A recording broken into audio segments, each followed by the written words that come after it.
So what's up mga boss, may pipicture tayo na unit ngayon. This is ENC 901 Knights Armament na SR25, no? So full metal siya. Yung kanyang bat stock is kaya mag-accommodate ng 2.2 na live poly. Yan. So this is AEG unit, no, or the battery na airsoft unit, no?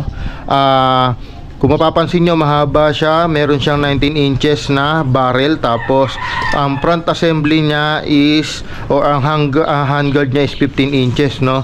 So meron siyang mid cap capacity o mid capacity na magazine. So 120 rounder yan. Naka-ambidextrous, full markings kung makikita nyo guys. Ayan, naka full markings yan. Stoner rifle. Tapos same goes dun sa kabila, no? So yan, naka full markings. Ayan, naka ambidextrous, so pwede siyang pang left handed and right handed, no? Yan, may kasama siyang T-Eagle na EOX na optics, no? So upgraded to guys, naka 500 FPS to kasi usual nang gumagamit nito sa mga laro is mga DMR, no? Naka DMR. So DMR siya, designated marksman rifle. So pwede to sa mga 500 FPS, no? Legal to sa mga game site, no? Yan, napakaganda ng tindig niya, no? Yan, no? Diba? So ko-chrono check natin, testingin natin. Ang maganda rito, ito yung selector switch niya, no? Meron siyang safe, yan. May single, yung fire niya, and may nakatago yung full auto, no?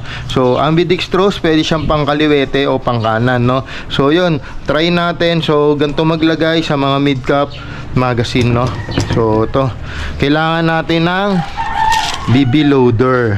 So yan, salpak nyo lang yan dyan. Yan, lagay-lagay. Tapos kunin natin tong hindi pumasok, no? Uy, yun din, laglag. So salpak lang. By the way guys, 0.20 yung nilagay natin na bala kasi usual ng chrono ang ginagamit is 0.20 o 0.2 BBs, no? So yan, chrono check natin. Haba nya, no? Firing. So yun, 500 FPS, no? So yan, kung makikita nyo, yan, 500 at 2.33 joule. So yun, kita nga ba? Yan. So 500 FPS, no? So try natin second shot. 494.7, 497, 496. So 497, ito yung sinasabi ko sa inyo, no? So switch natin dito sa full auto. Ayan, try natin. So yun, consistent, no? So 492.4 at 2.25 joule. Masakit-sakit to. Ayan, no?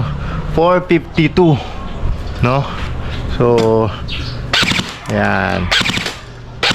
Yun, di lang tumatama kaya palabong. Yun. So yun, break natin sa. So yun, wala na siyang bala. So ito, yan, usual ganyan bossing, mga bossing, no? May nalalaglag talagang 3 to 5 BBs, no? So syempre putok natin.